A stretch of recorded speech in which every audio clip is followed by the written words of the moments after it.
लो दोस्तों, स्वागत है आपका आपके अपने YouTube channel MPPSC exam centre में।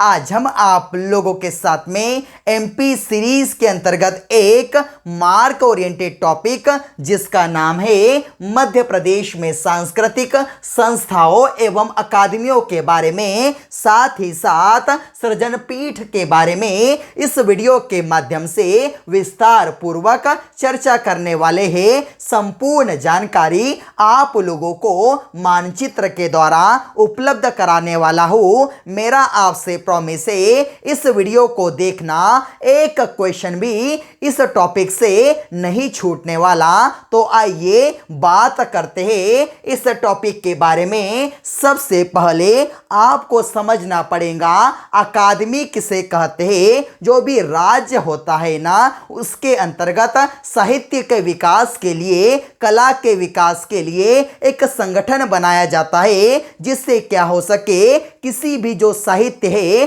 किसी भी भाषा को सही डायरेक्शन के अंतर्गत उसका प्रचार प्रसार किया जा सके, उसे ही कहा जाता है अकादमी। सृजन पीठ किसे कहते हैं? वैसे तो मध्य प्रदेश के परिदृश्य में यदि बात करें तो विश्वविद्यालय स्तर पर 4 यदि हम देखें महत्वपूर्ण सृजन पीठ बनाई गई है, जिनका निर्माण भी पूरा हो गया है। इसी के अंतर्गत यदि देखें तो निराला सृजन पीठ जो कि बरकत उल्ला विश्वविद्यालय के अंतर्गत है, भोपाल में है। गजानन माधव मुक्ति बोध सृजन पीठ जो कि डॉक्टर हरि सिंह गौर विश्वविद्यालय के अंतर्गत सागर के अंतर्गत है। सुभद्रा कुमारी चौहान सृजन पीठ रानी दुर्गावती विश्वविद्यालय के अंतर्गत है। मुंशी प्रेमचंद सृजन पीठ जो कि आती है उज्जैन के विक्रम विश्वविद्यालय के अंतर्गत। इस प्रकार से यदि देखें तो सृजन पीठ किसे कहा जाता है, इस बात को भी नोट कर लो। जो भी साहित्यकार होता है, उसके द्वारा जो भी रचनाएं लिखी गई है ना, उस पर शोध करने के लिए, साथ ही साथ उनकी द्वारा जो रचनाएं लिखी गई है उसकी वर्तमान के अंतर्गत क्या प्रासंगिकता है, इसी बारे पर जानने के लिए सृजन पीठ का निर्माण किया गया है। मध्य प्रदेश के अंतर्गत देखें तो विश्वविद्यालय स्तर से अलग कई सारी सृजन पीठ वर्तमान में प्रस्तावित है। तो आइए बात करते हैं इस टॉपिक के बारे में। शुरुआत करते हैं उज्जैन से। उज्जैन बड़ा ही महत्वपूर्ण हो जाता है, मध्य प्रदेश का सबसे पवित्र नगर कहलाता है उज्जैन। यदि देखें मेले सबसे ज्यादा उज्जैन के अंतर्गत आयोजित किए जाते हैं। सबसे ज्यादा यदि हम देखें तो हमें देखने के लिए मिलते हैं मंदिर इसी उज्जैन के अंतर्गत। यदि बात करें, इसी के अंतर्गत कालिदास अकादमी की स्थापना की गई थी। एग्जाम में कई बार क्वेश्चन बना है कि बताइए कालिदास अकादमी मध्य प्रदेश के किस जिले में है, तो उज्जैन के अंतर्गत है। कब स्थापित किया गया था, तो 1977 के अंतर्गत इसे स्थापित किया गया था। आगे यदि देखें तो किस प्रकार से कालिदास जी के बारे में याद रख सकते हैं। संस्कृत के एक महान कवि एवं नाटककार कहलाते हैं कालिदास जी। इन्हीं के द्वारा हम जानते हैं अद्वितीय नाटकों की रचना के कारण इन्हें भारत का शेक्सपियर कहा जाता है। कई प्रकार की रचनाएं जैसे मेघदूतम है, ऋतु संहार है, कुमार संभवम है, मालविका अग्निमित्रम है, ऐसी कई प्रकार की प्रसिद्ध रचनाएं इनके द्वारा लिखी गई है। आगे यदि बात करें तो इसी के अंतर्गत यह किसके नवरत्नों में शुमार थे, तो चंद्रगुप्त विक्रमादित्य के नवरत्नों में शुमार थे कालिदास। अर्थात आप कह सकते हो चंद्रगुप्त विक्रमादित्य के साथ साथ रहा करते थे, साथ साथ रहा करते थे। इस प्रकार से याद कर लो। 1977 कालिदास अकादमी उज्जैन के अंतर्गत आती है। अब यदि सृजनपीठ की बात करें तो उज्जैन के अंतर्गत एक बड़ी महत्वपूर्ण सृजनपीठ जिसका नाम है मुंशी प्रेमचंद सृजनपीठ। आपने इनके बारे में सुना होगा। कई प्रकार की रचनाएं, महत्वपूर्ण उपन्यासकार कहलाते हैं मुंशी प्रेमचंद पंच परमेश्वर। आपने इनकी एक बड़ी ही महत्वपूर्ण रचना सुनी होगी। इन्हीं के नाम पर मुंशी प्रेमचंद सृजनपीठ की स्थापना उज्जैन में की गई है। किस विश्वविद्यालय के अंतर्गत की गई है, ऐसा एग्जाम में क्वेश्चन बनता है तो याद रखना उज्जैन के अंतर्गत एक बड़ा जाना माना विश्वविद्यालय जिसका नाम है विक्रम विश्वविद्यालय के अंतर्गत इस सृजनपीठ को खोला गया है। अब यदि बात करें इंदौर के बारे में, इंदौर बड़ा ही महत्वपूर्ण हो जाता है। यदि इंदौर के बारे में बात करें, इंदौर जो है ना खान नदी और सरस्वती नदी के तट पर बसा हुआ मध्य प्रदेश की खेल राजधानी, आर्थिक राजधानी कहलाता है। इसी के अंतर्गत गांधी शोध सृजनपीठ अर्थात महात्मा गांधी के जीवन पर यदि देखें, उन पर शोध करने के लिए, उनके साहित्य को आगे बढ़ाने के लिए एक सृजनपीठ को खोला गया है। गांधी सृजन शोध पीठ कहलाती है जो कि प्रस्तावित है। किस कॉलेज के अंतर्गत इसे खोला जाने वाला है? देवी अहिल्याबाई विश्वविद्यालय के अंतर्गत इसे खोला जाने वाला है। इसी के बारे में यदि बात करें तो इंदौर के अंतर्गत आता है महू, जो कि इसकी एक तहसील है जिसका नाम परिवर्तित कर दिया गया है। इसे डॉक्टर अंबेडकर नगर के नाम से जाना जाता है। यहां पर याद रखना परशुराम पीठ को खोला गया है। वैसे तो यदि बात करें परशुराम जी का संबंध इसी महू से रहा है और कहां पर इसे खोला जाने वाला है तो जानापाव एरिया के अंतर्गत इस सृजनपीठ को खोला जाने वाला है। यह भी एक प्रस्तावित सृजनपीठ है। आप तो जानापाव के बारे में जानते होंगे। मध्य प्रदेश की दूसरी सबसे लंबी नदी जिसका नाम है चंबल नदी, कुल लंबाई 965 किलोमीटर, इसी महू तहसील के अंतर्गत जानापाव पहाड़ी के बांगचू बिंदु से उस नदी का उद्गम होता है। आगे यदि बात करें तो भोपाल के बारे में, मध्य प्रदेश की राजधानी भोपाल है। मध्य प्रदेश की प्रशासनिक राजधानी कहलाता है भोपाल, जो कि 5 पहाड़ियों पर बसा एक बड़ा ही सुंदर शहर है। झीलों की नगरी कहलाता है भोपाल। इसी के अंतर्गत देखें तो भारत भवन बड़ा ही महत्वपूर्ण हो जाता है। कई बार एग्जाम में क्वेश्चन बना है कि बताइए भारत भवन किस राज्य के अंतर्गत है, तो मध्य प्रदेश राज्य के अंतर्गत आता है। मध्य प्रदेश के अंतर्गत मध्य प्रदेश की राजधानी भोपाल में है। इस भारत भवन के कुल कितने अंग है या कुल कितने हिस्से है, तो 6 अंग इस भारत भवन के है। यहां से भी एग्जाम में क्वेश्चन बना है कौन कौन से 6 अंग है, इस बात को नोट कर लो। रूपांकर है, रूपांकर जो है ना ललित कलाओं का संग्रहालय है। वागर्थ यदि देखें तो बड़ा ही महत्वपूर्ण हो जाता है। भारत की 14 भाषाओं का जो है ना एक संग्रह, कविताओं का संग्रह का पुस्तकालय है वागर्थ। अनहद याद रखना शास्त्रीय और लौत संगीत कलाओं का संग्रहालय है। अंतरंग और बहिरंग इसके अंतर्गत आंतरिक और खुले रंगमंच आते हैं। ललित के अंतर्गत ललित कलाओं का संग्रहालय या पुस्तकालय या अभिलेखागार आता है। ललित के अंतर्गत आकार की यदि बात करें तो कई प्रकार के ग्राफिक्स, मूर्ति शिल्प और कई प्रकार की चित्रकलाएं इसी के अंतर्गत आती है। उसी से संबंधित कर्मशाला यहां पर बनी हुई है। यदि बड़ा महत्वपूर्ण क्वेश्चन एग्जाम में बनता है कि बताइए भारत भवन की स्थापना कब की गई थी, तो मध्य प्रदेश के अंतर्गत कला के प्रचार प्रसार के लिए, साहित्य को आगे बढ़ाने के लिए उस समय की तत्कालीन प्रधानमंत्री श्रीमती इंदिरा गांधी जी के द्वारा स्थापना की गई थी। किसके अंतर्गत? भोपाल में। भारत भवन की कब की गई थी, तो बात है 13 फरवरी 1982 के अंतर्गत इसे भोपाल में स्थापित किया गया था। ऐसा याद रख लेना, यह जो भारत है ना, उसके अंतर्गत हम अपनी भावनाओं को, अपने विचारों को बयां कर सकते हैं। बयां से कर लो 82। और बड़ा ही महत्वपूर्ण, भारत भवन जो है उसका डिजाइन किसके द्वारा तैयार किया गया है, उसके वास्तुकार कौन है, तो चार्ल्स कोरिया के द्वारा भारत भवन का डिजाइन तैयार किया गया था।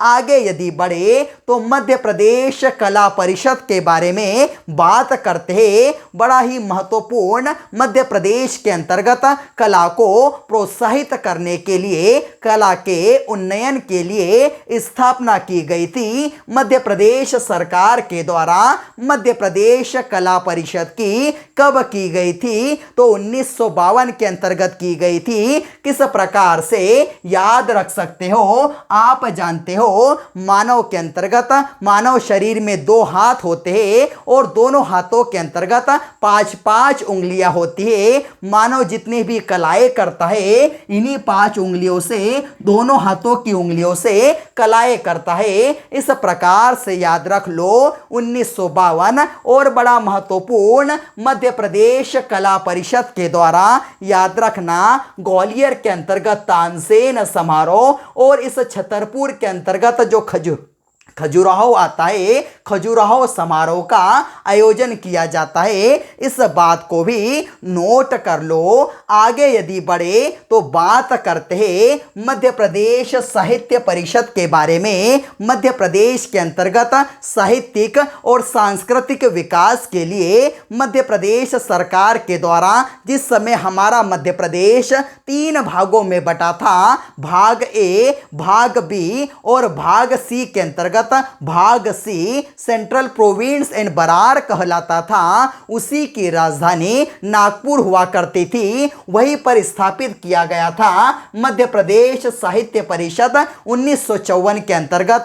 जैसे ही 1 नवंबर 1956 को हमारे मध्य प्रदेश का वर्तमान स्वरूप अस्तित्व के अंतर्गत आया, तो उसका स्थानांतरण इस मध्य प्रदेश साहित्य परिषद का मुख्यालय कहां पर लाया गया, भोपाल में लाया गया।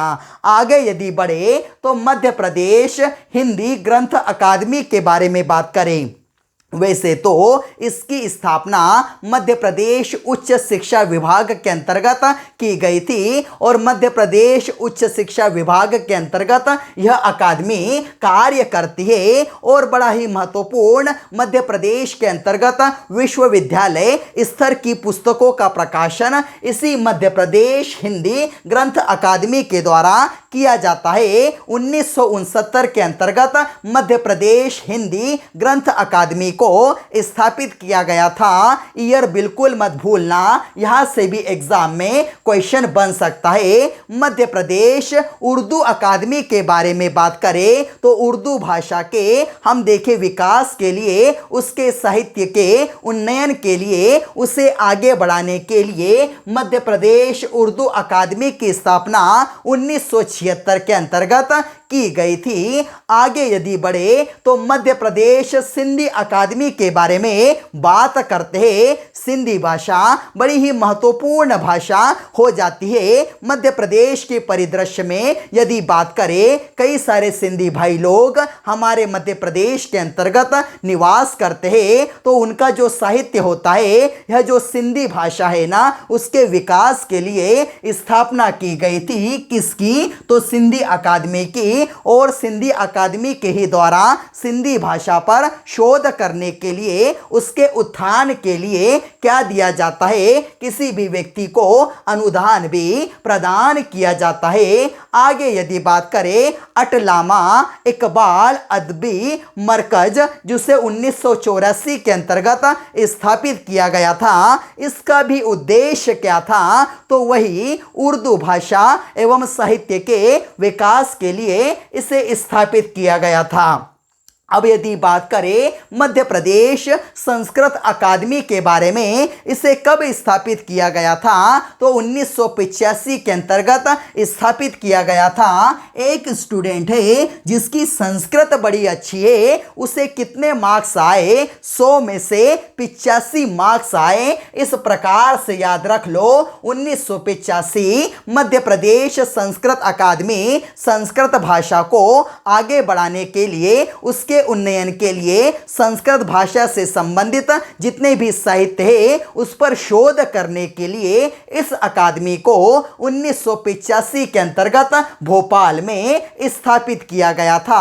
मध्य प्रदेश संस्कृति अकादमी के बारे में बात करें तो 2003 के अंतर्गत भोपाल में स्थापित की गई थी। वैसे तो यदि बात करें कई सारी अकादमियां, और यदि बात करें याद रखना कई सारे यदि सृजन पीठ यदि बात करें तो हमारे मध्य प्रदेश की राजधानी भोपाल के अंतर्गत है। इक्का दुक्का यदि बात करें कालिदास अकादमी के बारे में, एकमात्र ऐसी अकादमी जो कि उज्जैन के अंतर्गत है। सभी का स्थान मध्य प्रदेश की राजधानी भोपाल के अंतर्गत ही है। और यदि आगे बढ़े तो बड़ा महत्वपूर्ण हो जाता है, किस प्रकार से याद रखें भारत और मध्य प्रदेश की जो संस्कृति है ना उसकी चर्चाएं तीनों लोकों में है। इस प्रकार से याद रख लो क्या 2003। अब सृजन पीठ के बारे में बात करते हैं। मध्य प्रदेश की राजधानी भोपाल में कौन सी सृजन पीठ है? निराला सृजन पीठ। यदि बात करें सूर्यकांत त्रिपाठी निराला जिनका पूरा नाम है, बड़े ही महत्वपूर्ण हिंदी के साहित्यकार कहलाते हैं। उनके द्वारा जो रचनाएं लिखी गई है उस पर शोध करने के लिए बरकतउल्ला विश्वविद्यालय के अंतर्गत सृजन पीठ का निर्माण किया गया है। पूर्ण रूप से बनकर यह सृजन पीठ तैयार हो गई है। किस प्रकार से याद रखें, यदि किसी व्यक्ति का स्वभाव निराला है तो उसे ईश्वर क्या करता है? कई सारी बरकत देता है। उसका हमेशा उसके पास लक्ष्मी बनी होती है। इस प्रकार से याद रख लो महादेवी वर्मा बड़ा ही जाना माना नाम।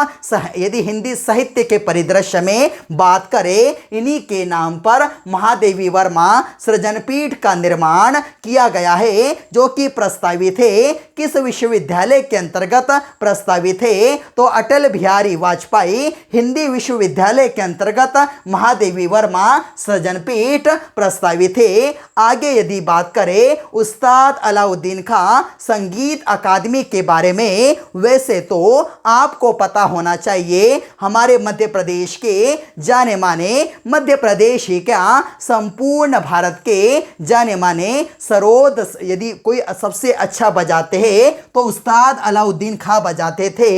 इन्होंने सतना का जो मेहर तहसील है उसे अपनी कर्मस्थली बनाया। इन्हीं के द्वारा वहां पर मेहर बैंड की स्थापना की गई है। इन्हीं के सम्मान में प्रतिवर्ष उस्ताद अलाउद्दीन खां समारोह इसी मेहर के अंतर्गत आयोजित किया जाता है। और याद रखना संगीत अकादमी होने के कारण मेहर को मध्य प्रदेश की संगीत राजधानी के नाम से भी जाना जाता है। किंतु याद रखना उस्ताद अलाउद्दीन खां संगीत अकादमी मध्य प्रदेश के किस जिले में है? तो भोपाल में है। गलत मत करना। उस्ताद अलाउद्दीन खां से संबंधित संपूर्ण बातें सतना के मेहर तहसील में है। किंतु यहां से एग्जाम में क्वेश्चन बने तो इस बात को गलती से भी रॉन्ग मत करना। संगीत अकादमी कहां पर? भोपाल में है। कई बार इसलिए रिपीट कर रहा हूं, यहां से भी एग्जाम में क्वेश्चन बना है। सागर हमारा और भोपाल के बारे में यदि बात करें तो भोपाल के अंतर्गत आता है रविंद्र भवन। बड़ा ही महत्वपूर्ण भवन हो जाता है। याद रखना इसका जो सभागृह है ना संपूर्ण भारत के बड़े ही प्रसिद्ध सभागृहों के अंतर्गत आता है। यहां पर 4000 व्यक्ति बैठकर किसी भी सभा का आनंद ले सकते हैं। इसी के अंतर्गत शास्त्रीय संगीत है, शास्त्रीय नृत्य है, शास्त्रीय नाटकों का आयोजन किया जाता है। इसके अंतर्गत एक नाट्यशाला भी बनी है। मध्य प्रदेश आदिवासी लोक कला परिषद जिसकी स्थापना 1980 के अंतर्गत की गई थी। सबसे पहले पहले हमारे जो आदिवासी भाई लोग हैं ना, हम जानते हैं बड़े ही मेहनती होते हैं, 80 की उम्र के अंतर्गत भी काम कर लेते हैं, उनकी कार्य करने की क्षमता बड़ी ही अच्छी होती है। तो याद रख लेना, इस प्रकार से 1980 के अंतर्गत मध्य प्रदेश आदिवासी लोक कला परिषद की स्थापना की गई थी। हमारे जो आदिवासी भाई लोग हैं उनसे संबंधित लोक कला के उत्थान के लिए, उनसे संबंधित लोक नाटक को प्रोत्साहित करने के लिए इस परिषद का निर्माण मध्य प्रदेश की राजधानी भोपाल में 1980 में किया गया था। अब सागर के बारे में बात करते हैं। गजानन माधव मुक्ति बोध सृजन पीठ किस विश्वविद्यालय के अंतर्गत स्थापित की गई है? डॉक्टर हरि सिंह गौर विश्वविद्यालय, जिसकी स्थापना 1946 के अंतर्गत सागर विश्वविद्यालय के नाम से की गई थी, किंतु जिसका नाम परिवर्तित कर दिया गया डॉक्टर हरि सिंह गौर विश्वविद्यालय के नाम से, जिसे वर्तमान के अंतर्गत जाना जाता है। गजानन माधव मुक्ति बोध जी का संबंध हिंदी साहित्य से रहा है। वैसे तो यदि बात करें तो इनका जन्म मध्य प्रदेश के शिवपुरी जिले में हुआ था और इन्हीं के नाम पर एक सृजन पीठ बनाई गई है सागर के अंतर्गत। अब जबलपुर के बारे में बात करें, जबलपुर देखो, मंडला देखो, तो यहाँ पर एक बड़ी ही अच्छी हमारी रानी जिनका नाम है दुर्गावती जी का नाम बड़ा ही प्रसिद्ध है। कई सारे विश्वविद्यालय देख लो, कई प्रकार के बांध देख लो, इन्हीं के नाम पर वहां पर स्थापित किए गए हैं। बड़ा ही महत्वपूर्ण इसलिए हो जाता है, संपूर्ण मध्य प्रदेश के अंतर्गत इनका नाम बड़े ही श्रद्धा और स्नेह के साथ में लिया जाता है। दुर्गावती सृजन पीठ या बात करो राजशेखर सृजन पीठ या सुभद्रा कुमारी सृजन पीठ कहां पर है? तो रानी दुर्गावती विश्वविद्यालय के अंतर्गत आती है। इसके अंतर्गत बड़ा ही महत्वपूर्ण हो जाता है यह तीनों सृजन पीठ। यदि मोटे तौर पर बात करें तो दुर्गावती सृजन पीठ और सुभद्रा कुमारी चौहान सृजन पीठ एग्जैक्ट रानी दुर्गावती विश्वविद्यालय के अंतर्गत स्थापित की गई है। खंडवा के बारे में यदि बात करें तो खंडवा के अंतर्गत हम जानते हैं आदि शंकराचार्य, इन्हीं के द्वारा वहां पर जो ओंकारेश्वर है ना, वहां पर इनकी गुफाएं भी है, वहां पर इनके द्वारा तप किया गया था। इसीलिए आदि शंकराचार्य सृजन पीठ कहां पर प्रस्तावित है? तो खंडवा के ओंकारेश्वर में प्रस्तावित है। और यदि पर्टिकुलर एरिया की बात करें तो मांधाता आता है। तो उम्मीद करता हूँ मध्य प्रदेश में सांस्कृतिक संस्थाएं, अकादमियां एवं सृजन पीठ के बारे में संपूर्ण जानकारी आपको विस्तार पूर्वक प्राप्त हो गई होंगी। एक इसका स्क्रीनशॉट ले लो। यदि आपको यह वीडियो अच्छा लगा हो तो इस वीडियो को ज़्यादा से ज़्यादा लाइक कीजिए, अपने दोस्तों के साथ शेयर कीजिए और चैनल को सब्सक्राइब जरूर करना, जिससे आप लोगों को हमारी आने वाली नोटिफिकेशन प्रॉपर वे में मिल सके। जय हिंद।